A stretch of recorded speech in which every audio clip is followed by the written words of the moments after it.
Okay, magandang araw mga paps. Ito ngayon may pag-uusapan tayo na gaya nung kay idol natin to si Autorans. Kasi yun nga, may video siya na nasira yung transmission ng Toyota Fortuner, no?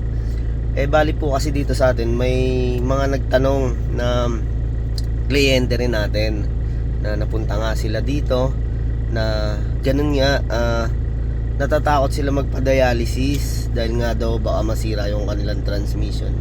Hindi naman po yun. Siguro talagang baka nagkamali lang yung nag-dialysis dun sa sasakyan niya. Kasi may proseso po tayo dyan.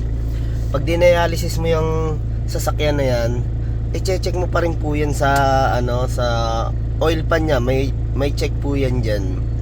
Kasi yung dialysis minsan is kulang pa rin yung fluid na pwedeng pumasok sa transmission. Kaya may check po dun sa oil pan, no? Kasi kami mga siguro 5 pataas na rin na dialysis namin na Fortuner, same model po. Wala naman po siya naging problema. Iyon lang, bago mo talaga paanda rin po yung sasakyan or bago mo paalisin na umalis yung sasakyan, check mo muna na nasa level po talaga siya. Yun nga, gaya nga nung napasyal sa ating kliyente natin, talagang sobra siya natakot dun sa sa nangyari nga na napanood niya nga daw po. Kasi kami talaga proseso namin dyan pagka kami nagda-dialysis, kahit anong sasakyan, bago natin pa-startin yan, check muna natin yung pinaka-level. Kasi baka kulang yung pumasok na fluid or ATF sa ating transmission, mahirap nga paanda rin. Ayun mga paps, kasi meron kaming mga kliyente, ilang buwan na namin dinialysis yan ng aming ATF machine. Wala naman po kami naging problema.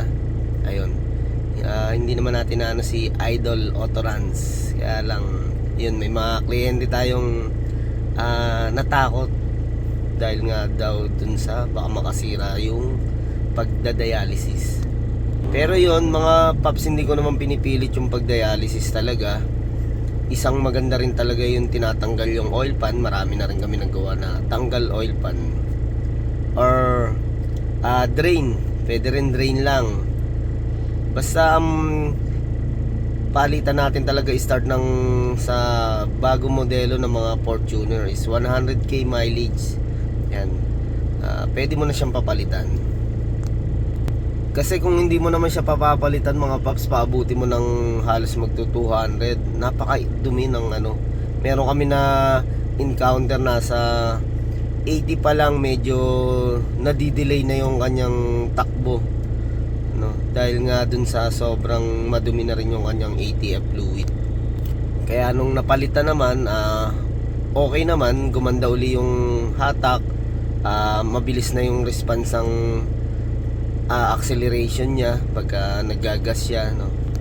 Hindi gaya nun na hindi pa napapalitan, medyo delay dahil nga sa dumi ng ATF.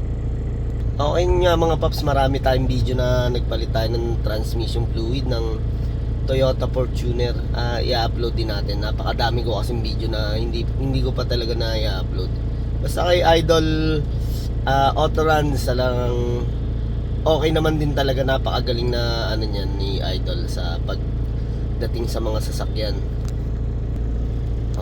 Okay, yun lang mga paps.